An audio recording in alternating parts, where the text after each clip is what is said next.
Macam mana, Lat? Pendapat kau, Lat, dengan motor ni, Lat? Ha? Padu. Padu, eh?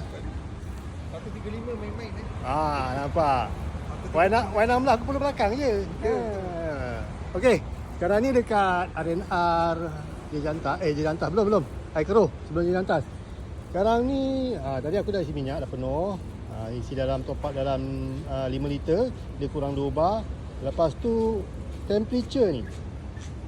Temperature ni, dia kurang satu lagi, dia tinggi. Jadi agak seram-seram juga lah. Tapi tadi aku papah je motor ni. 125, 125 motor ni. Dudukan tunggangan selesa bagi aku. Aku belum ada rasa sakit buntut lagi. Kaki nak kena selunjur sikit. Kalau ikutkan dia punya tempat letak kaki tu, dia tak boleh selunjur, tapi kena keluar sikit lah kaki. So far 200 km bagi aku masih lagi selesa skuter ni. Akan dulu lapar.